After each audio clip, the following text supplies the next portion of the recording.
एखाद्या बंद असलेल्या रहस्यमयी हवेलीत जाऊ नका, तिथे गेलेला एकदा परत येत नाही, असं आपण ऐकूनसुद्धा बऱ्याचदा आपल्यातील कुतूहल आपल्याला आत जायला भाग पाडतं आणि आपण त्यात अडकतो ते कायमचंच. असंच काहीसं तिच्या डोळ्यांबाबतीत देखील होतं.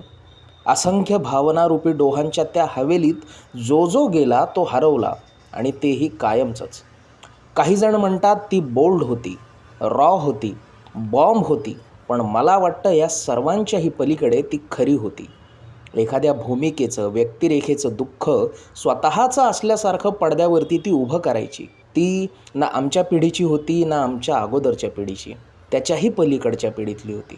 भूतकाळातल्या एखाद्या दंतकथेसारखी. आणि म्हणूनच आजही आठवणीत असलेली दिवंगत नायिका स्मिता पाटील.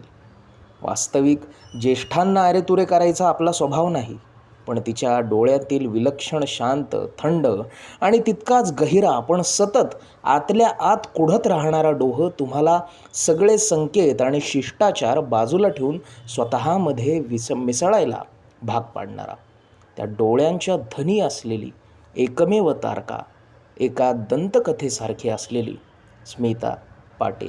फिल्मी बुडबकच्या तारांगण या मालिकेच्या माध्यमातून आपण बऱ्याच मराठी अभिनेत्रींची माहिती गेल्या काही एपिसोड्सपासून घेतो आहे, ज्यांनी भारतीय सिनेमासृष्टीमध्ये अतिशय मोलाचं योगदान दिलेलं आहे.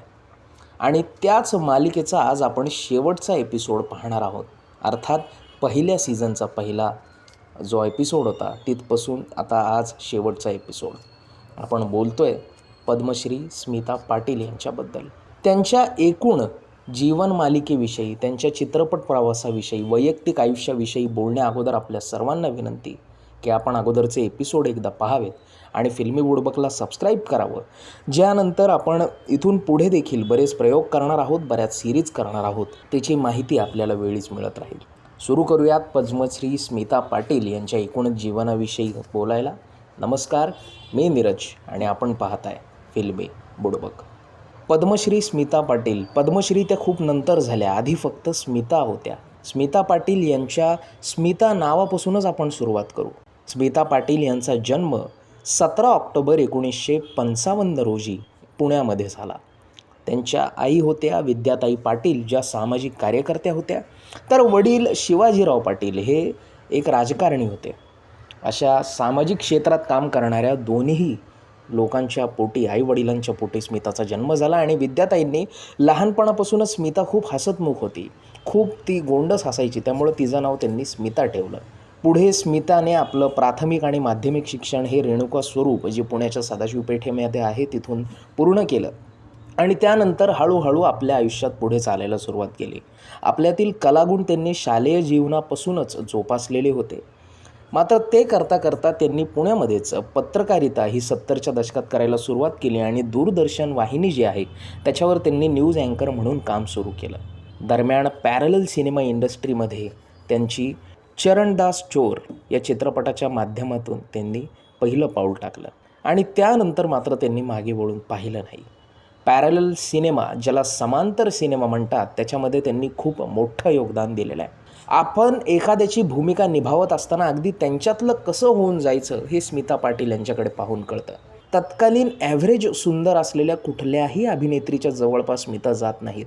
उलट गहिरा सावळा रंग आणि साध्या चेहरा असूनसुद्धा आपले डोळे आणि वास्तववादी अभिनयाच्या जीवावर स्मिता पाटील यांनी लोकांच्या मनावर अधिराज्य गाजवलं.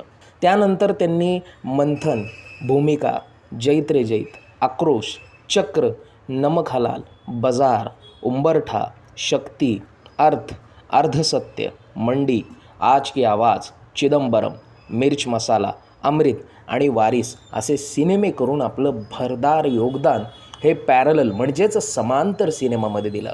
श्याम बेनेगल सरांचं नाव जितक्या आदराने घेतलं जातं, तितक्याच आदराने अभिनेत्री म्हणून स्मिता पाटील यांचं नाव हे समांतर सिनेमा इंडस्ट्रीत घेतलं जातं.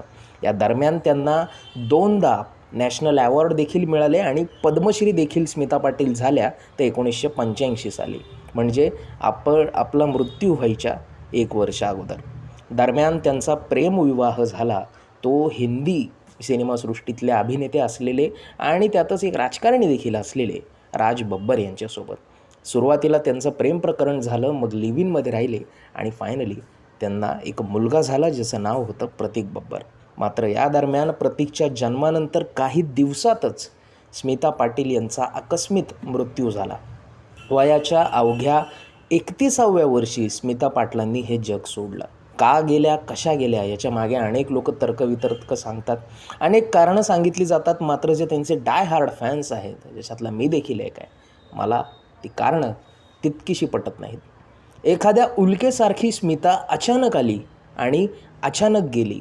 मात्र जाताना ती इतकी तेजानं चमकली की आज देखील ती कित्येक लोकांच्या मनावर अधिराज्य गाजवते आहे. अशा या तारकेला, अशा या नायिकेला आज तिचा मुलगा प्रतीक बब्बर हा तिचा वारसा पुढे चालवतो आहे. एक अतिशय सेन्सिबल आणि उत्तम अभिनेता म्हणून काम करतो आहे आणि स्मितासारख्याच सुंदर डोळे हे प्रतीकला लाभलेले आहेत आणि त्याच्या डोळ्यांकडे पाहून कुठे ना कुठे स्मिताची आठवण येते. मात्र असं असलं तरी स्मिताची उणीव ही या फिल्म इंडस्ट्रीला कायमच भासेल. कारण इतकी सेन्सिबल आणि मॅच्युअर अभिनय करणारी अभिनेत्री ना स्मिताच्या आधी खूप झालेल्या नव्हत्या आणि स्मिताच्या नंतर देखील झालेल्या आपल्याला दिसत नाहीत. अशा या नायिकेला फिल्मी बुडबक आणि फिल्मी बुडबक परिवारातर्फे विनम्र आदरांजली. तुमच्या स्मिता पाटलांशी रिलेटेड काही आठवणी आहेत, काही विचार असतील तर ते आम्हाला कमेंट सेक्शनमध्ये नक्की सांगा. ही माहिती तुम्हाला कशी वाटली ती देखील आम्हाला आवर्जून सांगा. आणि असाच कॉन्टेंट नियमित पाहण्यासाठी लाईक, शेअर आणि सबस्क्राईब करायला विसरू नका. फिल्मी बुडबकला पाहत रहा. फिल्मी बुडबक. धन्यवाद.